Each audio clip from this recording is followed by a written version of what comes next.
Welcome to Dream Young Arts and Media, our Dreamyoungmedia podcast. It's a new venture for us. We've been running our nonprofit for a while now. We had a training center in Tampa, and now we're doing a podcast because we recently moved to Georgia. And so now we're raising awareness, and we're using the internet and social media and things like that to help us propel that mission and vision. Right. And so having this meeting with you today and having this podcast with you today is, I just think, a great opportunity. And we would just want to hear everything about you. So you can kind of just start where you want. We want to hear a little bit about your past, what your challenges have been, and then tell us about, your daughter. Her name is Yeva. It's Yeva. It's the same name as Eve, but in Russian you say it Yeva. Yeva. Gotcha. I started school in psychology in Russian university. It was the same university as actually that previous one, but just a different school. Okay. So, and then on the third year, I met Yeva's dad, and he actually told me right away when we met, when we started dating, that because he knew that I'm an American citizen, he was like, I don't think I ever would want to live in America. And I was like, oh, okay, because I was young. Mm-hmm. And so we kind of just stayed in Russia and lived there this whole time. Nice. And then we had Yeva in 2013. So Yeva was born in Armenia, where my dad's from. Okay. And it was a funny decision, too, why we decided to have her there. Because we live in Russia. Russia is it's a very harsh, like climate-wise country. Okay. So I got pregnant in September, and like by December it was already freezing and everything. No good fruit, no good like food, because it's all brought from China and it's just horrible quality. Mm-hmm. And so we were just like, let's go to Armenia and have her there, because Armenians still like grow their own vegetables and fruit. We just thought it was kind of going to be like better for a child to be developed in the world, in a country where it's kind of more like warm, the climate is better. Right. So I went there. Her dad stayed in Russia because he had to work and make money. So like for 8 months, he would come and visit us a little bit. For 8 months, I lived there by myself. And then in summer, she was born, and it was difficult. I had my C-section, and it was very like the whole having her. How do you call that? I forgot the word. Delivery? The delivery. Mm-hmm. The delivery was very difficult, and kind of probably you could say that I almost died, and then she. Wow. Too. But was it because of the Armenian hospitals and the lack? That's the thing that now that's what I think. Mm-hmm. That's what I think. But then at the same time, I always say to myself, there's so many children born in Armenia all the time, in a perfect fine way. Right. So it's kind of, you don't know, but I definitely was very shocked by the way they did things. Okay. It was very non-professional. So maybe I just got unlucky. Maybe the system is that way. I don't know. But yeah, it was pretty horrible. Right. But we were good. She was actually born a pretty healthy baby. Just the fact that she suffocated while they were getting her out, kind of. Wow. That's what probably affected her intellectual-wise, but everything else was very healthy. And so we were kind of just, raising her until like when she was a year old. She was actually developing just like a regular child. She was saying words, showing like where her ears are, where her nose is, just like regular things that they do when they're little toddlers. Mm-hmm. And then we started. Okay, this is really loud. She knows that I'm like doing something different. She's taking advantage of time. That's how it is. Oh yeah. Ева, сядь играть. Да. Сядь. Sit, please. Sit and play. Don't yell and scream. Прекрати. Okay, and then by the age of a year and a half, something we saw that something was different. Mhm. First of all, she began to not eat everything. Like, she began to be a very picky eater, and she screamed a lot. Like, she would constantly cry, just be overwhelmed and anxious all the time. Mhm. And but it was funny because I was a psychologist by then, and the first thing actually I thought, I was like, okay, maybe she's autistic, but it was kind of like, oh yeah, right, no way, like that'd be impossible. But and so of course we fought with we fought with autism. So we did everything. We would find like the best doctors, neurologists, psychologists, psychiatrists in Russia to have to tell us that no, it's not autism. You guys are gonna be okay. Yeah. And we treated her for a really long time, which also is kind of at this point, like, I don't even know, like her dad and I don't even know if we did better or we did worse, Right. But you did the best you could. I mean, at the time. Right. We tried because because that's the other story too, that in Russia they still try to cure it, which is so stupid now that I know, because like I've gone through this already past. Like, of course you need to help develop these children, but it's best, and it's a scientific fact that it's best to do it by behavioral. Sure. So it's like ABA, physical therapy, occupational therapy, those kind of things help a lot.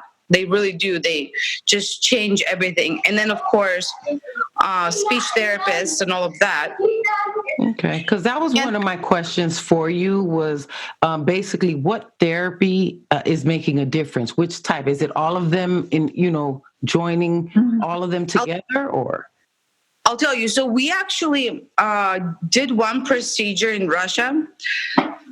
And it's the name of this procedure is, oh my gosh. So basically you put on these headphones. It's a very expensive procedure.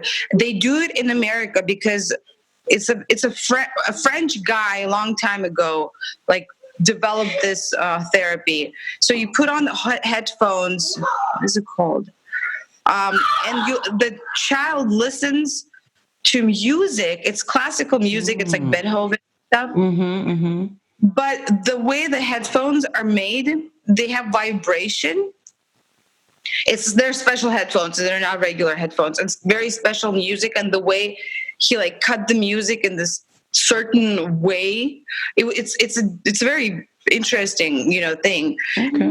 And the way the therapy goes is like you have to wear these headphones for every day for example, like 10 days. That's one course. Then you come back in 5 weeks and you do it again, but the music is different. And then you do it for less days. And so you do these 3 courses within 8 months. Gotcha.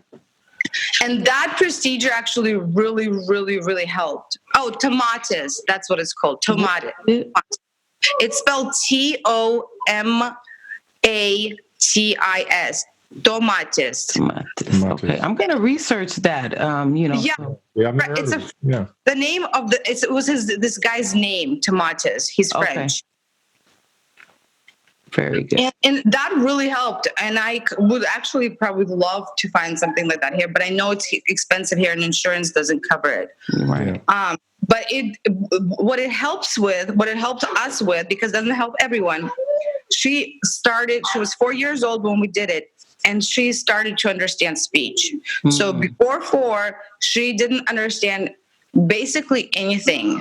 And that was very difficult because, imagine a child that doesn't understand words. Yeah. It's basically her crying all the time because you're saying well, you guys fighting constantly because she wants to do this.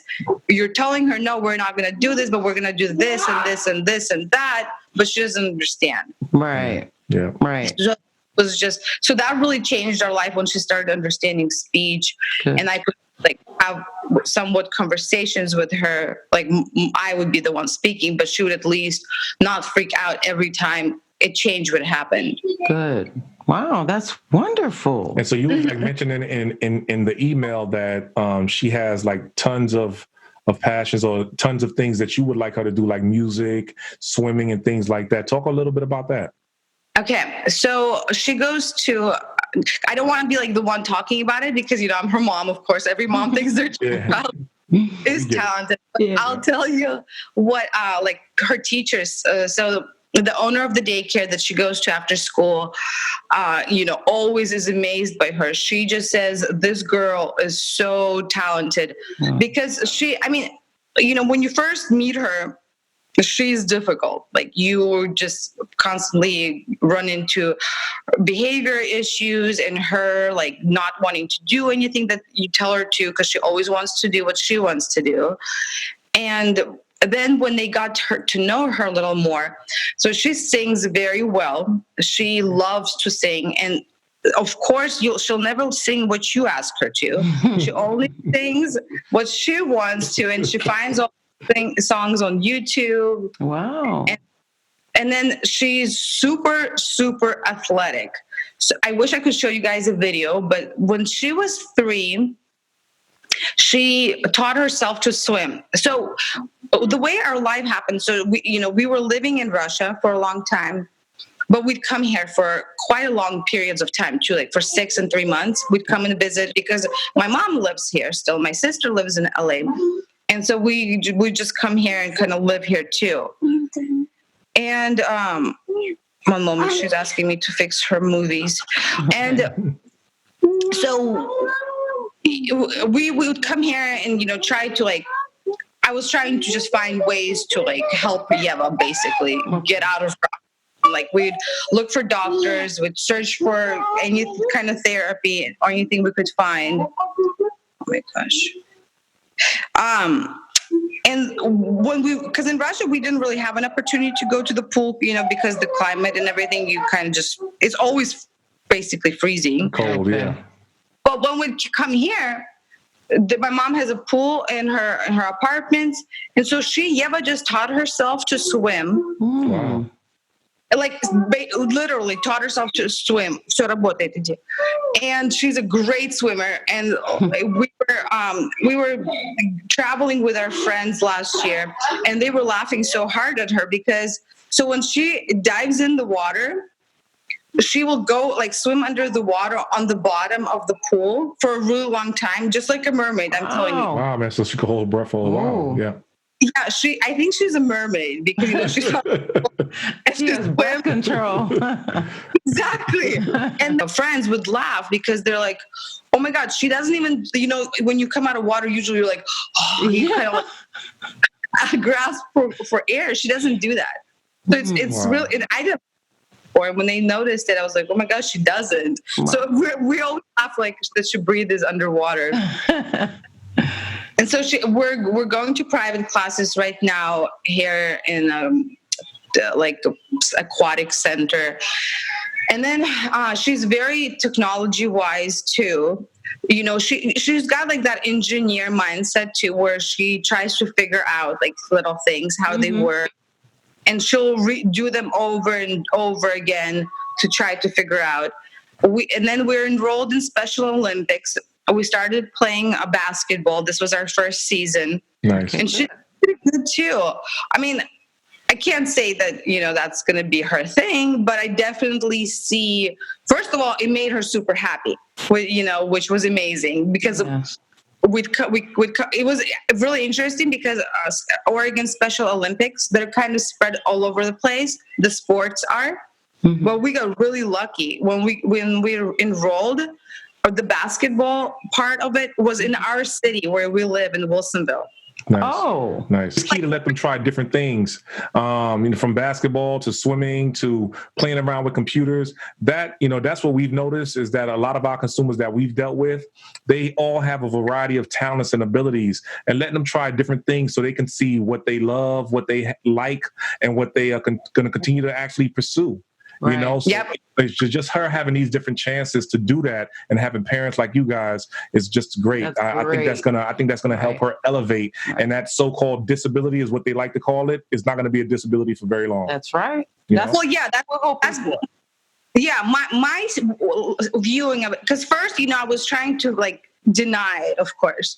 Now I'm at a stage, and I've been in the stage for a couple of years now, where I'm like, no, what I'm going to do is I'm going to use all her strengths, and I'm going to turn them into talents, and I'm going to just, my mom always tells me, Armine, you're like, don't pressure yourself too much in it. But I'm like, no, I'm going to put my life on it. Like, I want her to grow up and, be able to live on her own, be independent, and be like, believe in herself, understand that she's super strong, that she's like, that she can do things, It's be confident. And like these kind of things, what I watch is that make her very confident. Like, she's super creative. Like, when we go to all the art shops and she does things and people tell her, you're doing so wonderful, she starts to believe in herself. Nice.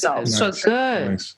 That's very good. Those are the kind of things that I'm like really, really, thriving for. That's our goal, is just she's literally good at everything. Like a scooter. Like it's pretty amazing because she's not social. She doesn't have that. She loves children, but she doesn't have that interaction. Gotcha. And sometimes I get amazed at the fact, like, how does she know some things where she didn't talk about this to someone. Right. It's like knowledge that she either just kind of comprehends from, all of us talking around, or she sees it and then she just remembers it. They're, autistic children are pretty amazing in that kind of way, where they probably use some sort of other senses to learn and to just kind of like see the things that are happening and use them, because she doesn't talk. She still like doesn't answer, what's your name? She doesn't understand that question. How are you? So, but she does everything that I think that she does, basically almost everything that her age child does. And does it very well, right? Some things. Yeah, of course, like everything that has to do with school is very difficult. We're learning how to read, mathematics, all of that is very difficult. Yeah. Sometimes I probably even think that we might not even progress, because it progresses a little. Her writing is pretty good, but I'm just thinking, I'm not even going to focus on that. Like, of course, I want her to learn, of course. That's all we do at home is learn, read books, mathematics, and all of that. But I'm focusing on all those strengths that she has. Exactly. And I think that's important. We all know that as human beings, we learn how to adapt. And so if you do have a disability, or you do have a challenge, or even if you break your leg, you learn how to use that other leg that's not broken in order to compensate for the other things that you don't have in your life that's going on at that moment. Right. And so with her, if she's missing a certain skill set, like in school, for instance, she'll compensate for that by being great at music, being great at swimming, being great at sports. And that's just something that I love the approach that you're taking with her, because some parents, they get frustrated and say, oh, she's not good at math, so my kid has this issue and she'll never be great at nothing. No, you have to discover and let her discover and work with her to learn who she is, because she's born with certain skills. She's born with certain gifts. And don't look at what she doesn't do and what she can't do. Look at what she can do. Right. And how can you build upon those building blocks? So that's critical, I think. It is. It's very critical. And I think this is the thing that we need to be teaching parents all over the world, because I'm very, very grateful that we're in America and, Americans think that way. But we come from Russia, where I worked in a special education school that she went to. And it's horrible. It's a totally another story of how those children get abused, because the system there still believes that you can change them to be normal, right? That you can change them to be just like everyone else. And that's the thing that, like, it has to kind of be like global. Like, people need to understand that these children are never going to be just like the other ones, but they do have not all, but most of the abilities to grow up and be independent and, just live the same life. Absolutely. And yeah, that's why we started this podcast. You know, just gonna say that. That's exactly why we started this podcast. It's so many stories out there. There's so many parents. There's so many caregivers. There's so many services. There's so many different levels to different disabilities. Well, you can meet 5 kids who have Down syndrome, and they all are different. You know, you can meet 5 kids who have autism. They all are different, right? And so, how can we share this information with the masses? How can we do it? And we had a training center, like I told you previously, and that was helping the local community, 50 to 40 to 100 kids people, or what have you. However, we wanted to help millions or hundreds of thousands, or we wanted to reach more people, because it's like this thing that's under the carpet that nobody talks about, and the parents deal with it secretly, and they bring their kids to parties, and everyone just figures it out. And they figure it out. It's almost like you're learning how to fly as you're flying, right? You know, which is a bad idea, but if you have more people who are learning with you, it's going to help the process along for individuals. But we don't blame the masses either. All it is lack of knowledge. And we feel like that's why we're here. You know, that's exactly what it is. Right. Because I always say to, like, when, you know, I talk to parents with children with disabilities, and they'll be like, people don't understand. They don't understand how hard it is. I'm like, they don't know. Right. You and I know only because we're in the situation. If we weren't, we would have been just like others. You know, it's kind of like, you don't know until you get into that situation. It's with anything like that. And so what I want to say also, what helped me be like all, I think that all of our progress, well, not all of the progress, because Yeva's done all of it, but what helped our family, my whole family, because my whole family went, of course, through all of, you know, my parents, grandparents, they're all still kind of like going over the stress. They're worried for her all the time. But they accepted her the way she is, and that was my work, because I was only because I was a psychologist, you know, only because I have that ability to see things like beyond that point. Right. And I met so many parents who are, you know, in different fields, and it's hard for them. They love their child so much, but they can't accept. Like they're trying to fight it. They're trying to cure it. And it's like, don't just turn around, like turn your mindset around and look at it this way. You're a kid. And I've met so much more like stronger kids than Yeva, autistic kids. For example, like geniuses, you know, like this little kid's just sitting there and doing like crazy, insane things that an adult wouldn't even be able to do, like in writing or whatever it is, building just very, very strong children. And I was like, are you kidding me? You're worried? Look at your kid. He's a genius. Like, right. All the other parents should be worried. You should be like, you should be relaxed. Right? Yeah, exactly. Yeah. And that's the mindset. That's what we need to work on. And, you know, if you guys have projects and then if you need any help, I'm always here for you. That's great. We definitely need all the help we can get. Definitely from a parent who actually is going through the situation as we speak. My mom and I have this idea of creating a nonprofit organization in Oregon. And the whole point of this organization is that we would have, it has nothing to do with school. It's an after-school program. But the point of it is to teach children from very young age to like not adults, but like 19, like, you know, through teenage years till 20, for example, to teach autistic children some sort of, what do you call it? Like to be able to do something, because you know how they're all good at something, for example, at least one thing they'll be good at. Right. So to first realize what are they good at, and then we would have like all these different kind of teachers, classes they'd have to go to and learn at least one ability. For example, to sew. You know, if that's what our training a certain skill set. Yep. Right. You know, exactly. If a person maybe a trade, right? In the future, he'll sew for the rest of his life. Like, you know, make money. Like to adapt a person, a kid, into adult life that he can, you know, make at least $1 in the future, and not be a loser. That's right. Yeah, and just be a productive member of society. You know, exactly. I just posted something on our social media page on Instagram of a gentleman who has Down syndrome. He started a sock company. making millions of dollars selling socks, and he has Down syndrome. And he's a CEO. Wow. The CEO of a sock company, and his whole thing is to put smiles on people's face by colorful socks with different characters on the socks. It's just a great business idea. It fits with his personality. Well, even it within, we have a consumer that we actually work with and have been working with for about 12 years now. He's roughly about 40 years old. He's, an adult. But he has social issues, or, he has intellectual differences. But he's an artist, and he sells his art. He makes very good money selling this art. Yep. And he sells so much art in a month that he's able to sustain his lifestyle just based on selling art. Exactly. Yeah. And I feel these people got lucky because like their parents or whoever who raised them kind of pushed them to this. Right. So we need every parent to understand that your job is just to push. Yes. It's not change the kid, not to like make him healthy and make him like everyone else. No, it's just push him. Find that little thing that even if it's just the littlest thing, but find it and just, work on it.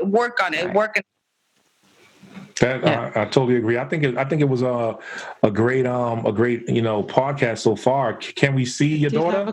Can you hold her up and let's see her? Let's wave to her or something. She's got chocolate all over her face. It doesn't matter. That's even better. Fine. That's a natural element. Hello. Hi, Yeva. Подожди, скажи hi. Hello. Посмотри. Hi. It's good job. Hey. Банан покажи. Hi, banana. She's like, no. Not today. No. Ева, еще что-нибудь покажи. Yeah. Okay. She's like, okay, that's enough. It's Sunday. It's a downtime. Let her just hang out and play. Okay. She's like, I'm embarrassed. I got chocolate all over my face. So I did want to ask you, Armine, so how does she communicate with you? Like when she wants to get something across to you, what are her forms of communication? So with me, she communicates the best. Yeva is set that way where she basically has this connection with me and no one else. Okay. And it's even hilarious because she acts horrible with other people. Mm-hmm. When my mom babysits her, it's a disaster. Okay. She will take ice cream and like put it all over the walls, just do like the nastiest things. Right. And we laugh because we know she does it on purpose. Like she like, where's my mom? Get my mom over here now. Yeah. But her ways of communication, she says, for example, candy. And I know that she wants candy. Or she'll say drink. And I know she wants drink. She'll say like park. That means she wants to go like play outside in the park. She says basically one word sentences. Sometimes she'll say 2-word sentences.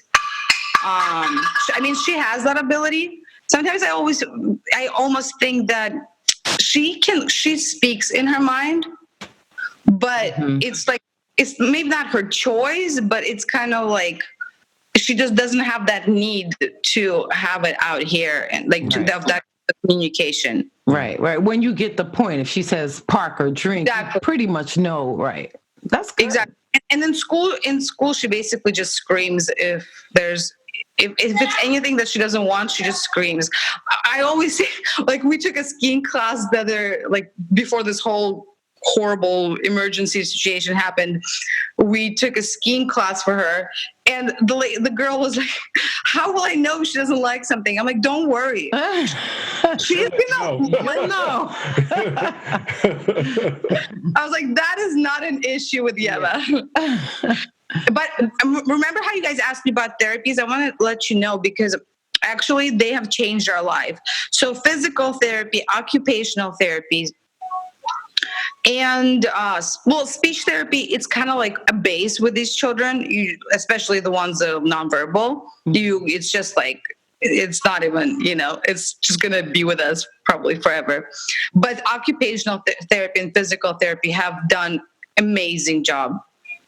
Okay. And physical therapy. So how so? So they basically, how they did it with us, when she came in September, I think the first class was, they look like the professional looks at the way, what abilities she lacks. For example, one of them was, which I would never have noticed because I don't even know about these things, the way she walks down the stairs. So I guess she walked, she would put one foot and then another on the same stair, and then another foot on the kind of like, not like down, but like half down. How do you understand? Like stop down, like, Yes, which could exactly. be dangerous, I see. Yeah, and I was like, would never notice because you don't even look at these things. She's going down, that's all that matters. The little things like that. And, they were just like really focused on the way to teach her to walk down the stairs correctly. And all of that. So I guess so I'll explain you the way occupational therapy works. I never knew that before either. I asked them, I was like, how does this help? So what it does, because autistic children and many other disorders also, their neurological system is so unbalanced because of all the sensory disbalance. Imagine they all have sensory issues. So, and they're constantly getting like irritated by all those sensory issues, whatever they are. Yeah. And so because of those constant irritation, why these children are usually more irritable and kind of like fussy, because of all of that stress, basically that's always like in their system, their neurological system is very disbalanced. So they're, just like very fussy and just, kind of like cry over little things. Why it's like, why are you crying? You're okay. No, like she's gonna make the biggest deal out of everything. So that's what occupational therapy really helps with, is to calm their senses down. So it's like sensory overload, and they take the overload, and then they find what the opposite, what they want, the sensory that they need. For example, Yeva has a need for like to pull her joints. I guess that gives them like some kind of sense that they need. And so like for her to hang or like to do like just kind of massages and like pull her legs, that brings her, like she will literally just lay like like it's funny when you do it to her, she just like goes out of it. She'll just it's like getting a massage. She'll just stare, like because she's never calm. She's constantly just running and doing something. And then you start doing this to her and she'll just like go numb. So they find these little things. I don't even know how they do it. They're so good at it. They're just like, they find them right away and they just work on them. It's only once a week. It's not that often. But it's still it changed our life. She's become much more calm, relaxed. Like that's good to know. See, and then ABA. Sorry, go ahead. You go ahead. ABA is really good. That's what I wanted to say. It's ABA therapy, and that's behavior. So what they do is they correct the behaviors through being like so you have to, when the kid does something that he's not supposed to, you redirect basically. Yes. You don't focus on the bad, you focus on the good. And that kind of teaches the child to, if I do something good, I'll get rewarded. Exactly. And if I do something bad, I'm not, like, you're not supposed to even pay attention, but you're supposed to redirect right away. Right. So they kind of look the right way. So they don't want you to scold, basically just redirect. Yeah. No. They're very against scolding, even though I like to scold because of my Russian, background. They're very affirmative. That's how I raised my son. Yeah. Yeah. And Yeva's actually she understands that much better than everything else. That's why I told the school, I'm like, just be very firm with her. Like, no, we can't. Okay, whatever. All right. That's great. That's good. So I think I think we covered pretty much everything. I do, if you get a chance, I don't even know if you're on social media like that. I didn't notice that you had a social media page, anything like that. I have Facebook. You have Facebook? So I'm going to send you. You have Facebook and Instagram. So I'm going to send you our links to Facebook and Instagram. Also, if you wanted to send me any kind of videos or pictures of Yeva. Oh, yeah. We can pop that in there. And I can throw that into the video when I'm doing the editing process. And people that's awesome. It's something that shows some personality. So it kind of ties. Yeah. Go ahead. Sorry. No. So just anything that you think is a cute or something that's going to let people know her personality, that's going to help more people know about who she is, and it's going to tie them into the story even more. And I think that'll be great. I think that'll be great to, just to share online and see what people have to say about that. And it's just a lot of moms out there like you. And I think this. Thank you so much, you guys. You are doing something amazing because, just like I'm one person in this whole entire world, but you made me feel very happy. Thank you. Thank you. It was a pleasure. It was a pleasure. It was definitely a pleasure. And it took a while for us to link up and connect and everything, but I'm glad we got it done today. I feel like the timing was right. And it won't be the last time. It won't be the last time. I definitely want to kind of reconnect with you and look at the progress and tell us the updates and we'll kind of just catch up on social media. And when the time is right, we'll do another podcast. That's right. Okay. Thank you so much. It was so nice to meet you. Thank you. Bye. Just have a good one. Let me tell you, but we have bye and bye. Bye, Eva. Bye. Bye. Bye. And be safe out there, guys. Bye. Stay healthy. Bye. Same.